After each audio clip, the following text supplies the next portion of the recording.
সেই বুখারীতে এসেছে আল্লাহ তাআলা কিয়ামতের দিন সাইয়েদনা নূহ আলাইহিস সালামকে বলবেন, নূহ তুমি কি দাওয়াত পৌঁছিয়েছো তোমার উম্মতের কাছে? নূহ আলাইহিস সালাম বলবেন, হ্যাঁ আমি পৌঁছিয়েছি। এবার নূহের উম্মতকে আল্লাহ জিজ্ঞেস করবেন, এ নূহের উম্মতেরা, তোমাদের নবী নূহ কি দাওয়াত পৌঁছিয়েছে? নূহের উম্মত বলবে, না আল্লাহ, আমাদের কাছে কোনো সতর্ককারী আসে নাই, কোনো নবী টবি আসে নাই, কোনো দাওয়াতও আমরা পাই নাই, আপনারাও চিনি নাই, জান্নাতও চিনি নাই, জাহান্নামও চিনি নাই। নূহ আলাইহিস সালাম বিপদে পড়ে যাবেন। তখন আল্লাহ বলবেন, নূহ তুমি বললা পৌঁছিয়েছো, তোমার উম্মত বলে কিছু পায় নাই। নূহ তোমার কি কোনো সাক্ষী আছে? তোমার কথা আর তোমার উম্মতের কথা তো মিলে না। তুমি বললা তুমি আমার নির্দেশনা দাওয়াত পৌঁছে দিয়েছো, কিন্তু তোমার উম্মত বলে পায় নাই। নূহ তোমার পক্ষে কোনো সাক্ষী আছে? নূহ আলাইহিস সালাম বলবেন, আছে। কে? উম্মতে মুহাম্মাদী। তখন আমরা বলবো, আল্লাহ নবী নূহ আলাইহিস সালাম তিনি আপনি যা যা বলেছেন ঠিক তা তার উম্মতের কাছে পৌঁছে দিয়েছে। এবার নূহের উম্মতের সাথে আমাদের ঝগড়া লাগবে। তারা বলবে, তোমরা আসছো আমাদের হাজার হাজার বছর পরে, তোমরা কি করে জানলা? তোমাদের সাক্ষী ধর্তব্য হবে না। আমরা তখন বলবো, আমাদের কোরআনে তোমাদের নবীর নামে আল্লাহ তাআলা একটা সূরা নাজিল করেছেন, সূরাতে নূহ। আওয়াজ করে পড়েন আল্লাহু আকবার। আমরা বলবো, আমাদের কোরআনে তোমাদের নবীর কথা আল্লাহ আমাদেরকে জানিয়েছেন, দিন রাত এক করে তোমাদের কাছে তিনি দাওয়াত পৌঁছেছেন। তোমরা কানের মধ্যে হাত দিয়ে রাখতা, চেহারাটা কাপড় দিয়ে ঢেকে রাখতা, আল্লাহর নবী নূহকে পিটিয়ে ছালা দিয়ে পেঁচিয়ে তোমরা পাহাড়ে তুলে রেখে আসতা, সব আমরা জানি। আমরা যখন বলবো এই কথা, নূহের উম্মত চুপসে যাবে। তখন আমরা সত্য বলেছি কিনা এটা আল্লাহ তাআলা জানতে চাইবে বিশ্বনবীর কাছে। তখন বিশ্বনবী আমাদের পক্ষে সাক্ষী দিবেন। আওয়াজ করে বলেন আল্লাহু আকবার। এজন্য আল্লাহ বলেন, নবী আপনি হচ্ছেন সাক্ষ্যদাতা, সব নবীদের উপর আপনি হবেন সাক্ষী, আবার আপনার উম্মতের সাক্ষীর উপর আপনি হবেন সাক্ষী। তার মানে নবী গো, কিয়ামতের কঠিন ময়দানে আপনি হবেন রাজ সাক্ষী। বিশ্বনবী কি সাক্ষী? আওয়াজ করে বলেন, রাজ সাক্ষী, সব সাক্ষীর বড় সাক্ষী। এজন্য বিশ্বনবীকে আল্লাহ তাআলা প্রথম যে বৈশিষ্ট্যটা দিয়েছেন সেটা হচ্ছেন শাহিদ। তিনি সাক্ষ্যদাতা, witness for all messenger of God and for all of us. সুবহানাল্লাহ পড়েন। তাহলে এক নাম্বার বৈশিষ্ট্য বুঝতে পেরেছেন? বুঝতে পেরেছেন সবাই? মাশাআল্লাহ। আমার দিকে তাকান।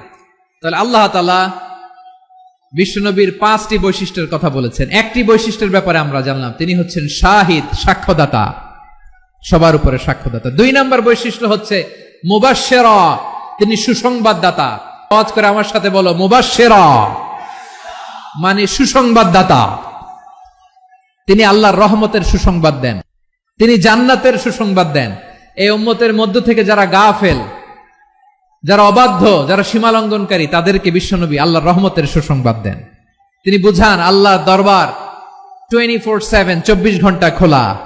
আপনি যত বড় পাপী হন, আপনি যতই অন্যায় করেন না কেন, আল্লাহর রহমতের দরিয়া, আল্লাহর রহমতের দরজা আপনার জন্য খোলা আছে না নেই?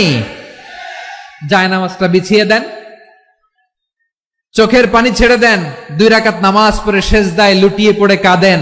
যত গুনাহ আপনার হোক না কেন, আপনার গুনাহ মাফ করে কবুল করে নিবে কে? মুবাশশিরাম বিরাহমাতিল্লাহ। বিশ্বনবী তিনি সুসংবাদদাতা, বেয়ারার অফ গ্ল্যাড টাইডিংস, সুসংবাদ দেন। পাপী, অবাধ্য, সীমালঙ্ঘনকারীদেরকে তিনি আল্লাহর রহমতের সুসংবাদ দেন। আল্লাহর রহমত থেকে মুখ ফিরিয়ে নিও না। তিনি যে কত দয়ালু, তিনি যে তোমারে কত ভালোবাসে তুমি জানোই না। আমি আমাকে যত বেশি ভালোবাসি, তার চেয়েও আমাকে বেশি ভালোবাসে কে? সবাই বলে নাই, বুঝতে পারে নাই বোধহয়। আমি আমাকে যত বেশি ভালোবাসি, তার চেয়েও আমাকে বেশি ভালোবাসে কে? আমার মাতা পিতা আমাকে যত ভালোবাসে, তার চেয়েও আমাকে বেশি ভালোবাসে কে? আমার প্রিয়তমা স্ত্রী আমাকে যত বেশি ভালোবাসে, তার চেয়েও আমাকে বেশি ভালোবাসে কে?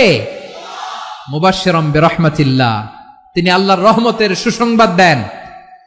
আল্লাহর রহমতের শেষ নাই, আল্লাহর ভালোবাসার শেষ নাই। ও মুবাশশিরাম বিল জান্নাহ, তিনি জান্নাতের সুসংবাদ দেন। এই উম্মতের মধ্য থেকে যারা আল্লাহওয়ালা, যারা প্র্যাকটিসিং, যারা ঈমানদার, তাদেরকে বিশ্বনবী জান্নাতের সুসংবাদ দেন। আওয়াজ করে পড়েন সুবহানাল্লাহ।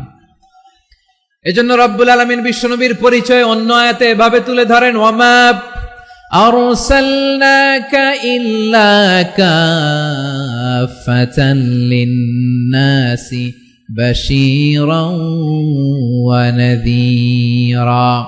নবী হে, আমি গোটা জগৎবাসীর জন্য আপনাকে সুসংবাদদাতা এবং সতর্ককারী করে জমিনে প্রেরণ করেছি। মুবাশশিরাম বিল জান্নাহ, তিনি জান্নাতের সুসংবাদ দেন, তিনি আশা জাগান। নবীর কথা শুনলে মানুষ বুকে আশা ফিরে পায়। আমার নবী কাউকে হতাশ করেন না। হতাশা বিশ্বনবীর ডিকশনারিতে নাই। তিনি মানুষকে আশাবাদী করে তোলেন। বিশ্বনবীর কথা শুনলে মানুষের হৃদয় নরম হয়, তারা আশা ফিরে পায়। বিশ্বনবীর মুখ নিঃসৃত পবিত্র প্রতিটি কথাই আশা জাগানিয়া। সুবহানাল্লাহ পড়েন। আপনি প্রিয় নবীর মুখ নিঃসৃত বাণীগুলো পড়েন, কথামালাগুলো শোনেন, দেখবেন আশা পাবেন, বুকে আশা পাবেন, ভালোবাসা পাবেন। কারণ তিনি এমন সত্তা, এমন পার্সোনালিটি, তার কথা শুনলে হৃদয় নরম হয়ে যায়। মনে হয় হৃদয় খুলে তারে দিয়ে দেই, সব কথা যেন তারে বলা যায়। আওয়াজ করে বলেন ঠিক কিনা? সে কোন বন্ধু বলো বেশি বিশ্বস্ত, সে কোন বন্ধু বলো বেশি বিশ্বস্ত, কার কাছে মন খুলে দেয়া যায়, কার কাছে সব কথা বলা যায়, হওয়া যায় বেশি আশ্বস্ত। তার নাম আহমদ, বড় বিশ্বস্ত। সে কোন বন্ধু বলো বেশি বিশ্বস্ত, কার কাছে মন খুলে দেয়া যায়, কার কাছে সব কথা বলা যায়, হওয়া যায় বেশি আশ্বস্ত। তার নাম আহমদ, বেশি বিশ্বস্ত।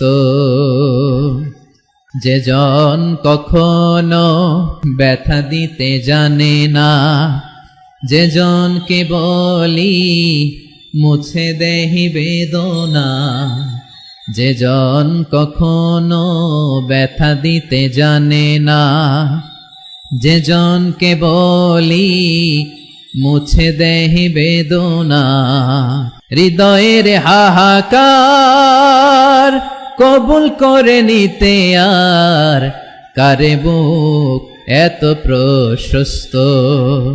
তার নাম আহমদ, বেশি বিশ্বস্ত। আমি তো বাংলাদেশের অলমোস্ট অধিকাংশ জেলায় গিয়েছি। এমসি কলেজের ময়দানের মতো মাঠ আমার চোখে আর পড়ে নাই বাংলাদেশ। এত বড় ময়দান, এই পুরো ময়দানে লাইটিং করে ওনারা ব্যবস্থাপনা করেছেন, এলইডি স্ক্রিন দিয়েছেন যাতে করে দূর দূরান্ত থেকে দেখা যায়। এখন আমাকে সবাই যদি কাছে থেকে দেখতে চাও, কাছে থেকে দেখে দেখে লক্ষ লক্ষ মানুষ, 5 লাখ 10 লাখ লোক কি কাছে বসে দেখতে পারবে? তো এতটুকু স্যাক্রিফাইস তো করতে হবে তোমাদের। প্রিয় ভাইয়েরা, বিশ্বনবী তিনি মানুষের হৃদয়ে আশা জাগান। আমরা মানুষকে ভয় দেখাই, ঠিক কিনা?